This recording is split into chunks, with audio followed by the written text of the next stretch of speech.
Churchgate, Mumbai. A shop called Kyani & Co. has been serving ice cream sandwiches on this corner for 73 years. It's a name locals trust without thinking twice. Grandparents brought their kids here. Those kids brought their own kids here. 73 years of trust, built one scoop at a time. Then the door opens. Not customers this time, inspectors. Maharashtra's Food and Drug Administration walking in unannounced, flashlights up and clipboards out. What they found there was a nostalgia. It was rats, alive, moving through the storage area like they owned the place. Flies swarming near open containers, flavoring agents sitting on shelves well past their expiry dates. A cold chain that's supposed to keep dangerous bacteria from multiplying was broken, and it was broken for a while. Of course, there were also records that don't add up because someone didn't want them to. But here's the twist. This isn't really a story about ice cream. It's a story about the man who sent those inspectors. His name, Tukaram Mundhe. And if you think this is the first time he's walked into a beloved institution and lit a fire under it, you don't know his history yet. Mundhe took command of Maharashtra's FDA in May 2026, and within weeks, the numbers tell a story on their own. He carried out over 10,000 inspections so far. That's more than 20 a day, every single day. No pause, no exceptions. Nearly 50 crore rupees worth of food stock seized.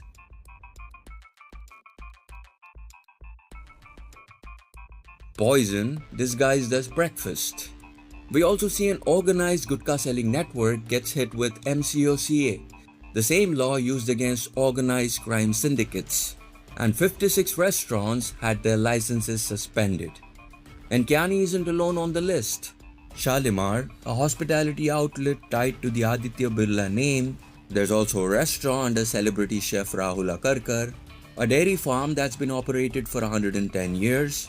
In Chhatrapati Sambhajinagar, a manufacturing unit gets raided, and nearly 3 crore rupees in edible oil was seized.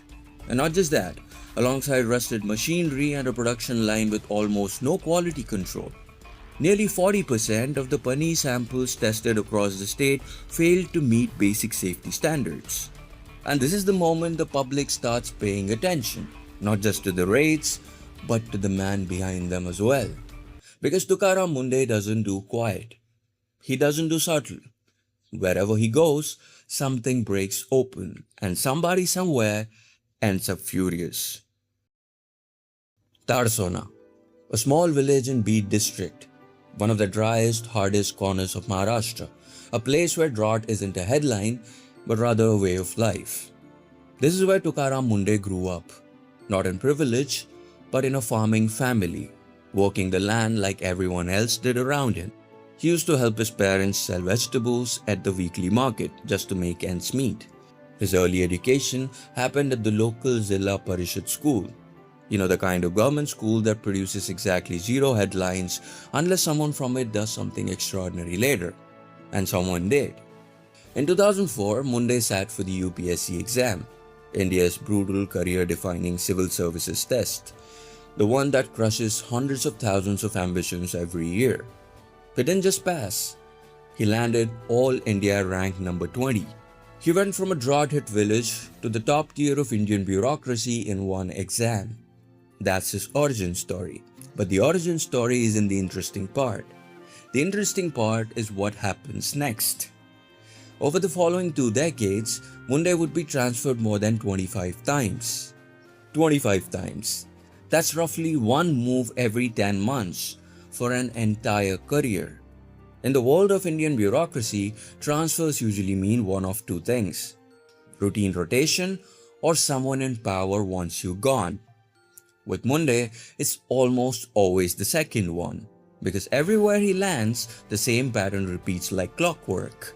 He arrives, enforcement tightens overnight, surprise inspections start showing up unannounced, action gets taken fast and without warning shots. And of course, praise follows from the public.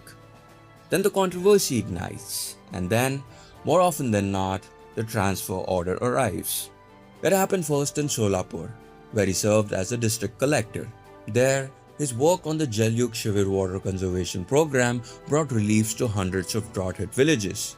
And because of this, people started calling him the Waterman of Maharashtra, a hero's nickname earned in the field. But heroes make enemies too.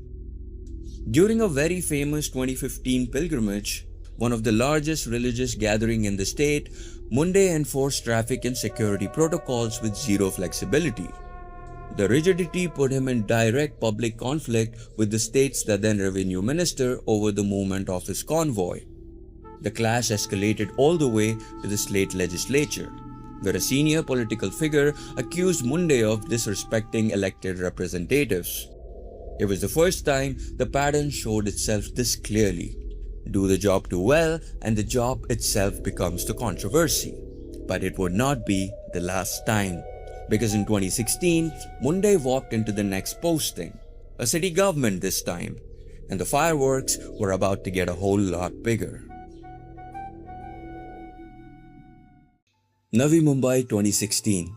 Mundhe now becomes a municipal commissioner, and within weeks, the city looks like it's under siege. Demolition drives roll out against illegal construction. Property tax recovery gets aggressive. The kind of aggressive that makes people who'd been dodging payments for years suddenly very nervous. Unauthorized hoardings across the city start coming down. And then there's the detail that becomes almost legendary. Mundhe launching Walk with the Commissioner program.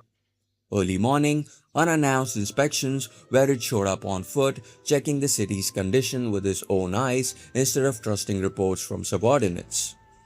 Citizens loved it. But the corporators, the elected city council members, did not love it.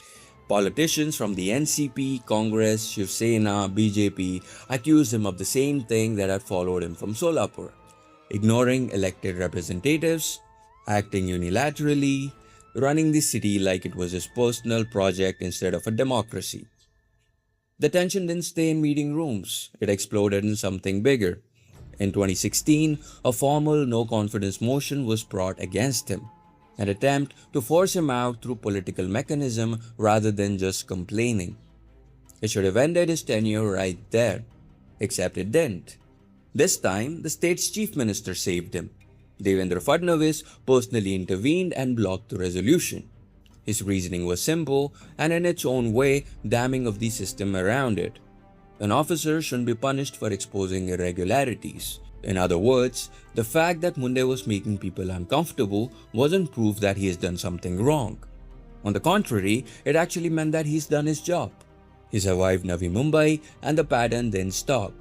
It just moved to its next stage. In 2022, Mundhe became Health Commissioner. Same script, different building. Surprise inspections hit government hospitals with no warning. Staff attendance got locked to a biometric system. No more signing in for a friend who was running late. Action was taken against doctors accused of running private practices on the side, allegedly in violation of their government positions. Within a matter of weeks, not months, weeks, he was transferred. But something had shifted by then. The public had started to notice the rhythm. This time, when Mundhe got moved, people didn't just shrug. They started petitions, actively campaigning to keep him in the post. That's not something that happens to bureaucrats in India, which brings us back to where it all started, the FDA, and the ice cream shop with the rats in the walls. Because now you know exactly who walked through that door. And now the story gets complicated. Under Mundhe, the FDA's numbers are staggering by any measure. He typically arrives at the office around 9:40 in the morning and doesn't leave until roughly 6:15 in the evening. One official inside the department told reporters that staff who used to casually stroll in around 11 a.m.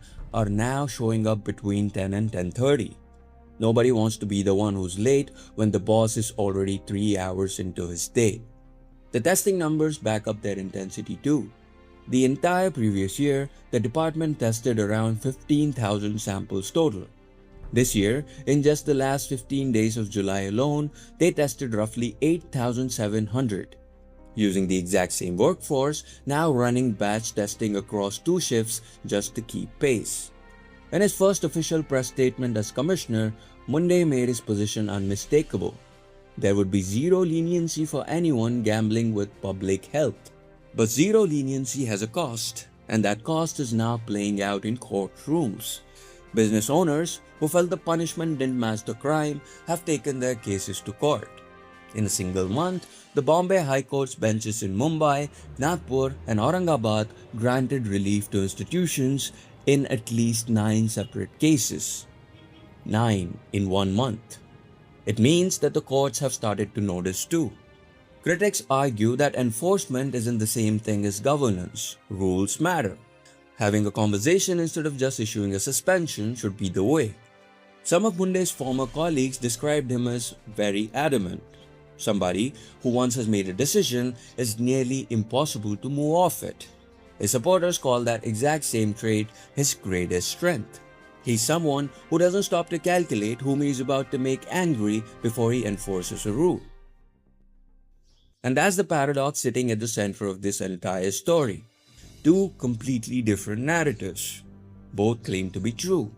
One where a fearless official is finally holding food safety violators accountable in a country where adulteration quietly poisons millions. And another where restaurant owners are asking a harder question. Is suspending a license the only available tool for every violation? And is it being applied the same way everywhere? Or does it land harder on some doors than others?